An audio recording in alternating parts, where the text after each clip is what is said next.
I've been catfishing my cheating husband for 6 months, and he has no idea it's me. The message notification lit up my phone at 2 a.m. Can't wait to see you tomorrow, darling. Tell your wife you're working late so we're all clear. I stared at the text I just sent to my husband as Sophia, the fake woman I'd been pretending to be for half a year. It started 6 months ago when I found dating apps on Kevin's phone. 22 years of marriage, and this asshole was shopping around like I didn't exist. Instead of confronting him, I created a profile on the same app using photos of my college roommate Sarah, who lives in Australia now. The first escalation happened when he took the bait immediately. Within hours, Kevin was messaging Sophia nonstop. He told her his wife was boring and frigid, said I'd let myself go after our kids. The worst part? He used the same pickup lines he'd used on me decades ago. Then I pushed it further. I started making plans to meet him. Coffee dates I'd cancel last minute, dinner reservations where I'd have family emergencies. Each time, Kevin would come home frustrated and take it out on me, complaining about his day while I bit my tongue. The second escalation came 3 months in when he started sending money. Sophia needed help with her car payment. Her sick mom needed medication. Kevin drained our savings account, money we'd saved for our daughter's wedding, sending it to his fake girlfriend, my fake account. But the real kicker was last month. Kevin told Sophia he was thinking about leaving his wife. He'd already talked to a divorce lawyer. He wanted to start fresh with someone who got him. So tonight, I finally agreed to meet him. Tomorrow, 7 p.m. at Morrison's Bar downtown, the same place he proposed to me 23 years ago. I've been planning exactly what I'll wear, exactly what I'll say when he walks in and sees his boring, frigid wife sitting there instead of his dream girl. I had everything figured out. The perfect revenge. The ultimate gotcha moment that would expose him for the lying piece of shit he really is. Then 10 minutes ago, as I was getting ready for bed, I heard Kevin talking on the phone in his office. He was laughing about something. I crept closer to listen and heard him say, "Yeah, Sophia's completely obsessed with me. Poor thing has no idea I've been married for 22 years. She's been sending me money for months thinking we're in love."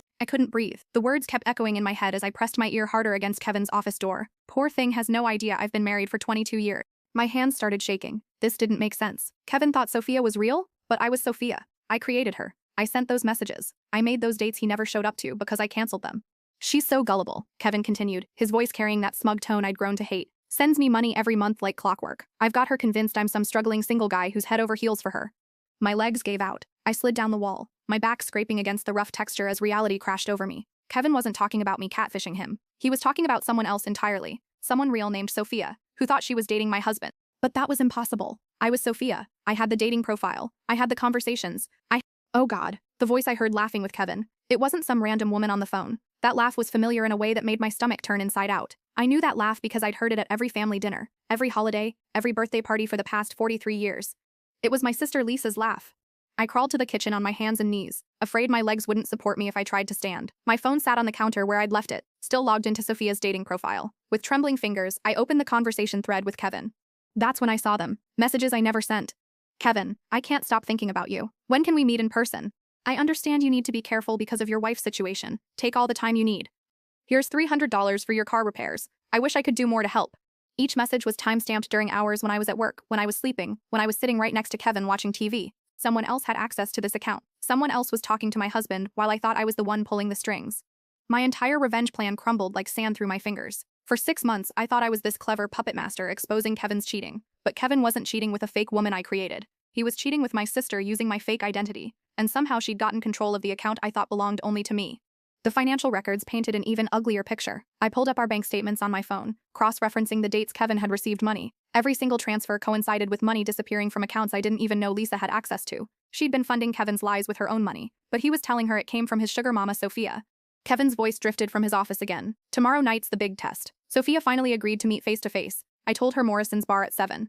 "Are you sure this is smart?" Lisa's voice came through the speaker, confirming my worst fears. "What if she recognizes you from somewhere? What if she knows your wife?"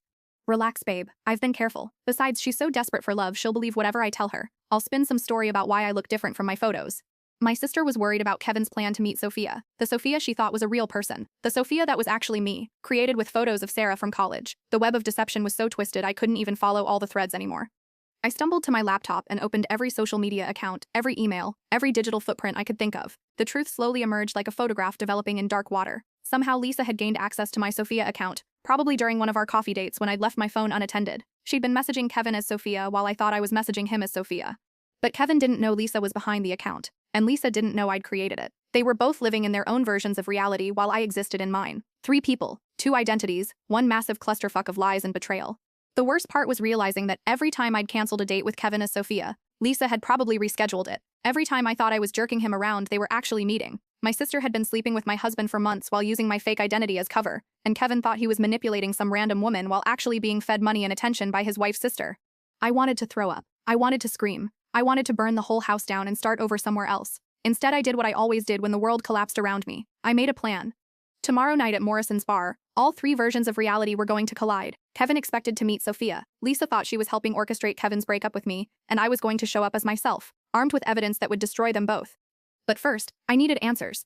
I needed to know how long Lisa had been lying to my face. I needed to know if Kevin had any idea his girlfriend was my sister, and I needed to know how the hell they'd both been too stupid to realize they were being played by the same woman they thought they were playing. I grabbed my keys and headed for Lisa's apartment. It was 3 a.m., but some conversations couldn't wait for morning. Some betrayals demanded immediate reckoning. Lisa's building looked different in the middle of the night. The familiar lobby where I'd picked her up for shopping trips and family dinners now felt hostile and foreign. I used the spare key she'd given me years ago, back when we trusted each other, back when family meant something. Her apartment was dark except for the blue glow of a laptop screen in the living room. Lisa sat curled up on her couch in Kevin's old college t-shirt, the one I'd been looking for in our laundry for months. She was typing furiously, probably sending more messages to Kevin as Sophia. The sight of her wearing my husband's clothes while pretending to be my fake girlfriend made something snap inside my chest. Lisa. She jumped so hard the laptop flew off her legs and crashed to the floor. Her face went through about 6 different emotions before settling on panic. Sarah, what are you doing here? It's the middle of the night. I could ask you the same thing. I stepped closer, noting how quickly she'd slammed the laptop shut, but I think I already know the answer. Lisa's eyes darted toward the bedroom, and I realized with a fresh wave of nausea that Kevin was probably— I don't know what you think you know, Lisa said, but her voice shook like leaves in a storm. You shouldn't be here. You should go home to Kevin. Kevin's not home. He's here with you, isn't he? The silence stretched between us like a tightrope. Lisa's face crumpled, and for a moment she looked like the little sister who used to crawl into my bed during thunderstorms. Then I remembered Kevin's shirt, the closed laptop, the months of lies, and my heart turned to stone. How long? I asked. Sarah, please, you don't understand. How long? 2 years, she whispered. But it's not what you think. Kevin told me about the cheating. He showed me proof that you were having affairs with multiple men. He was devastated, Sarah. Broken. He needed someone who understood. What proof? But even as I asked, pieces were clicking into place like bullets loading into a chamber. Lisa picked up her laptop with shaking hands and opened it slowly. The screen showed Sophia's dating profile, my fake profile created with Sarah's photos, but the conversation history was longer than what I remembered. Much longer. These, Lisa said, scrolling through months of flirtatious messages between Sophia and various men. Kevin found these conversations on your phone. He said you'd been cheating for months, that your marriage was basically over but you were too cowardly to admit it. I stared at the screen, my brain trying to process what I was seeing. The early messages were mine, the ones I'd sent to Kevin when I first created the account, but mixed in were hundreds of other conversations with different men, all sent from Sophia's account during times when I was nowhere near my phone. Kevin had taken my catfishing attempt and weaponized it. He'd used my fake profile to actually cheat, then showed Lisa the evidence to justify their affair. She genuinely believed she was helping him escape from his unfaithful wife. Meanwhile, I thought I was catching him in my clever trap. Lisa, I created that profile. Sophia isn't real. I made her up to catch Kevin cheating. My sister's face went white. That's impossible. Kevin showed me months of conversations. You were planning to meet all these different men. You were sending them photos. Photos of who? Photos of. Lisa stopped mid-sentence, her eyes widening. Oh my god, those are Sarah Morrison's photos, your college roommate. But Kevin said they were photos you'd taken recently for your dating profiles. The room spun around me. Kevin had played us both so completely that we'd been living in alternate realities for 2 years. Lisa thought she was saving Kevin from his cheating wife. I thought I was exposing Kevin's affair with a fake woman. Kevin was actually cheating with multiple real women while using my fake identity as cover and justification. Show me everything, I said. For the next hour, Lisa and I went through her laptop together. The full scope of Kevin's manipulation slowly revealed itself like a tumor being exposed during surgery. He'd gained access to my Sophia account early on, probably through our shared computer or by watching me type my password. Then he'd used it to have real affairs with real women, while simultaneously using the evidence of those affairs to justify his relationship with Lisa. But the cruelest part was how he'd twisted our family bond against us. Lisa genuinely thought she was protecting me by giving Kevin emotional support during his difficult marriage. Every time she sent him money as Sophia, she thought she was helping him gain independence so he could leave his unfaithful wife cleanly. He said you'd become cold and distant, Lisa said, tears streaming down her face. He said you barely talked to him anymore, that you were always on your phone texting other men. I thought I was helping you both by giving him somewhere to go. I wanted to hate her. I wanted to scream and break things and never speak to her again. But looking at the timeline of messages, the careful way Kevin had fed her information, the genuine concern in her texts about his well-being, I realized Lisa was as much a victim as I was. Kevin had spent 2 years systematically destroying our family from the inside out. He'd turned sisters against each other, used our love and trust as weapons, and built a house of lies so elaborate that none of us could see the truth. But now we could see it, and tomorrow night we were going to burn it all down. Where is he? I asked. Bedroom, Lisa whispered. He thinks you believe he's working late at the office. I walked down the hallway where I'd helped Lisa move in 6 years ago. The bedroom door was slightly ajar, and I could see Kevin's sleeping form under covers I'd helped Lisa pick out at Target. He looked peaceful, like a man without guilt or conscience. Tomorrow at Morrison's bar, he expected to meet Sophia for the first time. He had no idea that Sophia was his wife, that his girlfriend was his wife's sister, or that his entire web of lies was about to collapse around him like a house of cards in a hurricane. I pulled out my phone and started taking pictures of everything. Kevin asleep in Lisa's bed, the laptop with all the evidence, the bank records showing money transfers, text messages between Lisa and Kevin planning their future together. Every piece of evidence I could gather to prove that Kevin had manipulated us both. Lisa stood in the doorway watching me work. What are we going to do? We're going to destroy him, I said. But first you need to understand something. Tomorrow night you're going to help me. I can't betray Kevin. Kevin betrayed you first. He's been using you to cheat on me while using me to justify cheating with you. He doesn't love either of us, Lisa. We're just convenient tools for his ego. The truth hit her like a slap. I could see it in her eyes, the recognition that she'd been played just as thoroughly as I had. Kevin hadn't chosen her because she was special. He'd chosen her because she was available, and because destroying our family gave him a sense of power. What do you need me to do? Tomorrow night, I want you to text Kevin as Sophia. Tell him you're running late, but you'll be there by 7:30. Then I want you to show up at Morrison's at 7:45 and watch the show. What show? I smiled for the first time in months, and it felt like razor blades in my mouth. The show where Kevin's boring, frigid wife finally gives him the excitement he's been looking for. The next day crawled by like a funeral procession. I went through the motions of normal life, made coffee, checked emails, pretended to care about the weather forecast, while my mind churned through every detail of what would happen at Morrison's bar. Lisa texted me updates throughout the day. Kevin was nervous about meeting Sophia, changing clothes 3 times and practicing pickup lines in the mirror. The sight of my sister spying on my husband for me felt surreal, like we were children again playing elaborate games of pretend. But this wasn't pretend. This was the systematic destruction of a 22-year marriage built on lies I was only beginning to understand. At 4 p.m., I drove to the bank and printed out 2 years' worth of statements. The financial abuse was worse than I'd realized. Kevin hadn't just stolen our daughter's wedding fund. He'd drained our retirement accounts, maxed out credit cards I didn't know existed, and taken out a second mortgage on our house, all while Lisa unknowingly funded his lifestyle by sending money to Sophia. The bank manager, Mrs. Chen, looked at the paperwork with growing concern. Mrs. Patterson, are you aware that your husband has power of attorney over most of these accounts?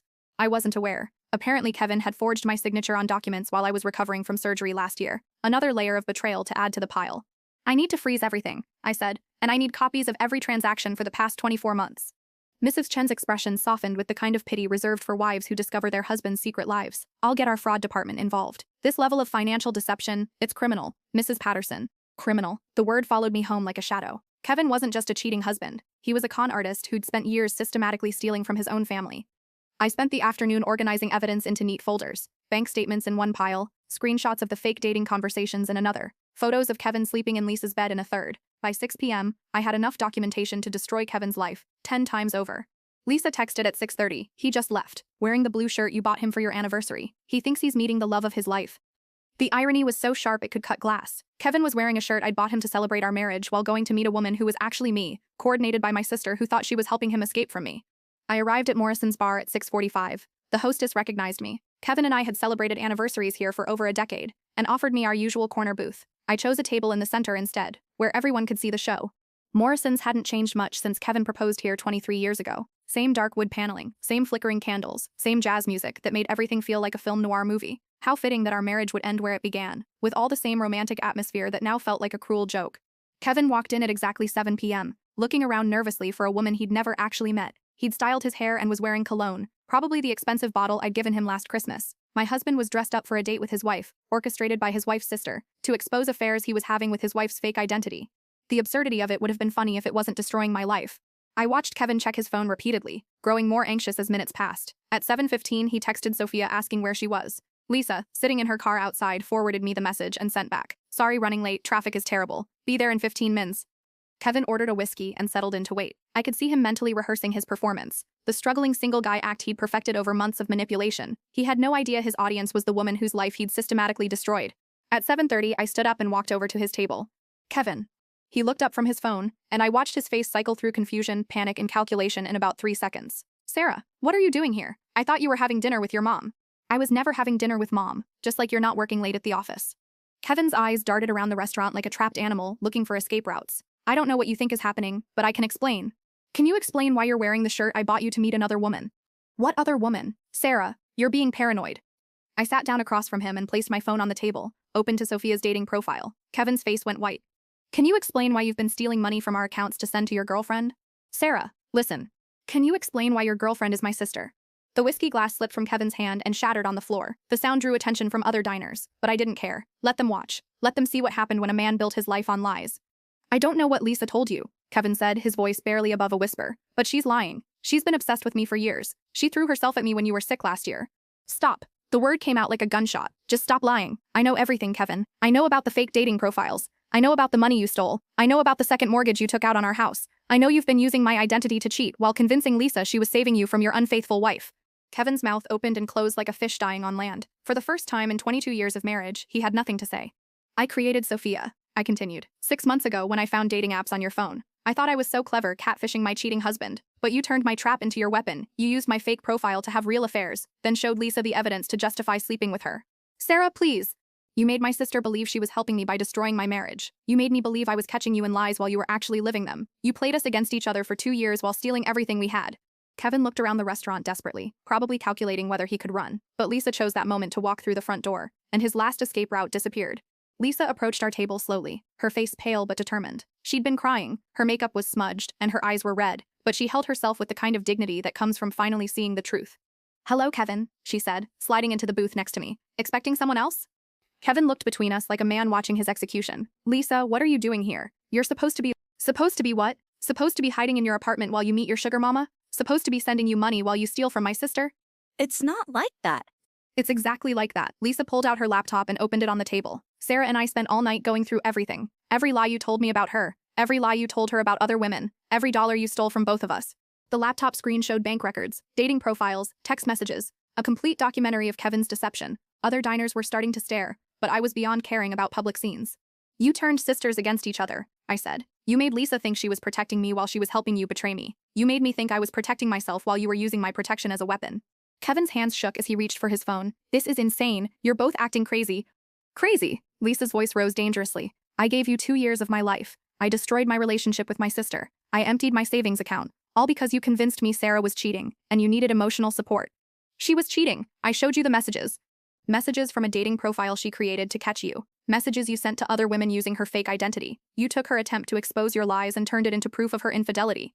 The restaurant had gone quiet around us. Even the jazz music seemed muted. Kevin looked around at all the watching faces and seemed to realize that his audience was bigger than just his wife and sister-in-law. "You want to know the worst part?" I asked. "It's not the cheating. It's not even the stealing. It's that you enjoyed it. You got off on the power of manipulating us both, making us dance to your tune while thinking we were calling the shots." Kevin's face cycled through anger, desperation, and finally resignation. "What do you want?" "I want you to tell everyone in this restaurant the truth," I said. "I want you to admit what you did to both of us." "Sarah, please. Tell them how you stole $40,000 from your daughter's wedding fund to send to fake girlfriends. Tell them how you convinced your wife's sister to sleep with you by showing her fake evidence of your wife's affairs. Tell them how you took out a second mortgage on your family's house to fund your double life."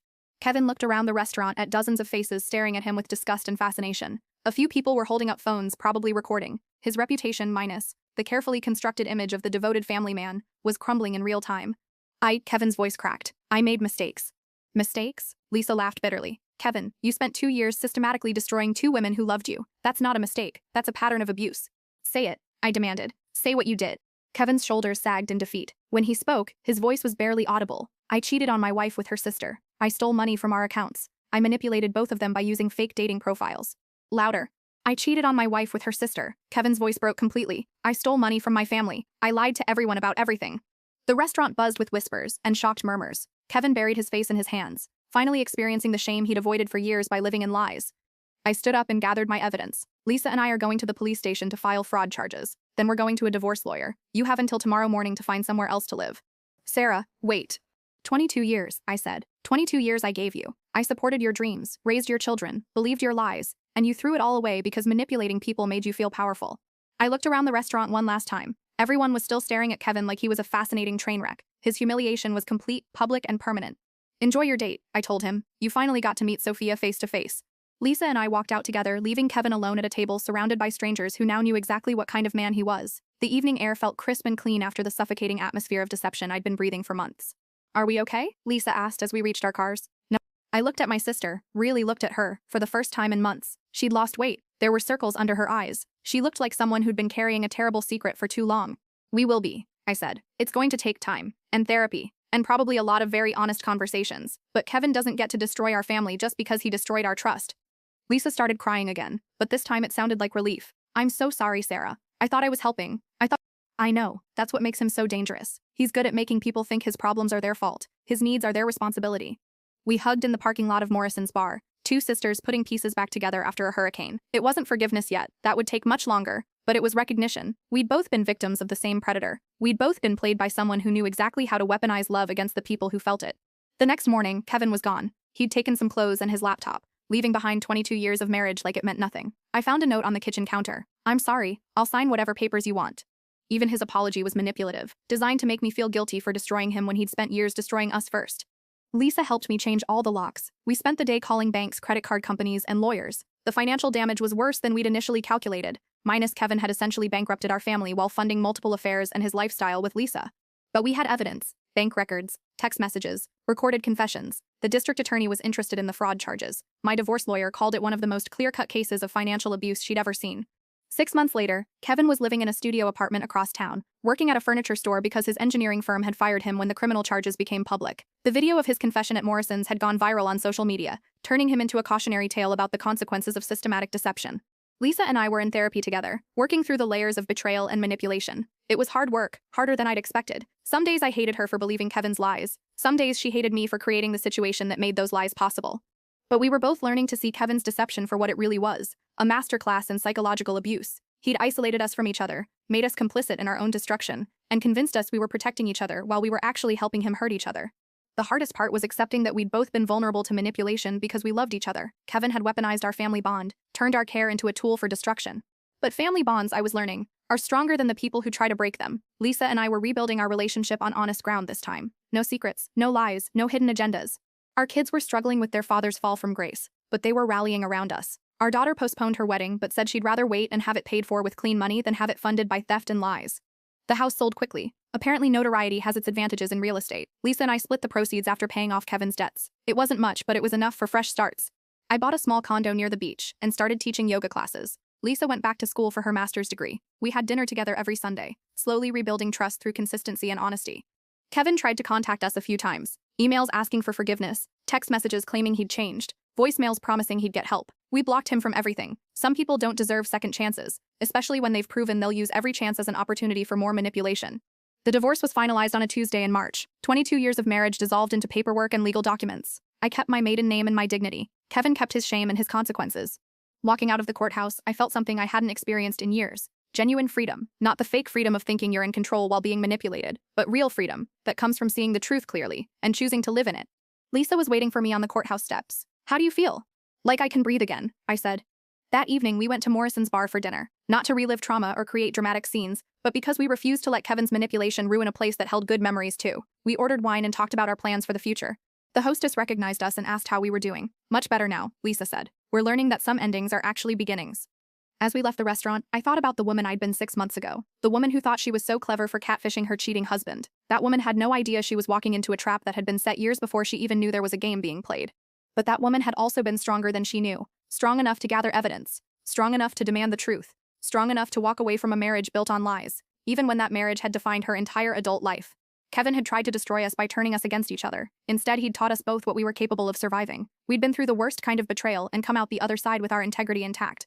Some people are takers. They see love as weakness to exploit, trust as vulnerability to manipulate, family as a resource to consume. Kevin had been that kind of person, and we'd both learned the hard lesson of what happens when you love someone who sees your love as a tool for their gain. But we'd also learned that real love, the kind that survives betrayal and chooses rebuilding over revenge, is stronger than manipulation. Lisa and I weren't the same people we'd been before Kevin's deception was exposed. We were warier, more careful with our trust, more protective of our boundaries. We were also closer, not in the naive way we'd been before, when we assumed family meant safety, but in the deeper way that comes from choosing each other after seeing each other at our worst. Kevin had wanted to divide and conquer. Instead, he'd unified and strengthened. The sister who'd helped him betray me had become the sister who helped me heal. The relationship he'd tried to destroy had become more honest and resilient than it had ever been before. 6 months after that night at Morrison's bar, I got a text from an unknown number. "I saw the news about your ex-husband. I'm sorry you went through that. You deserve better. Sarah Morrison, your old college roommate."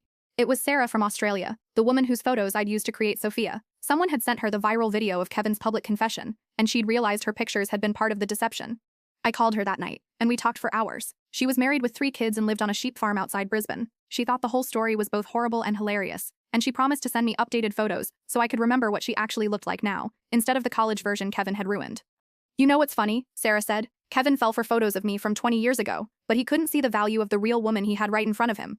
That summed it up perfectly. Kevin had been so busy chasing fantasies, the college girl from decades past, the sister who represented forbidden fruit, the multiple women who represented escape from responsibility, that he'd lost sight of reality entirely.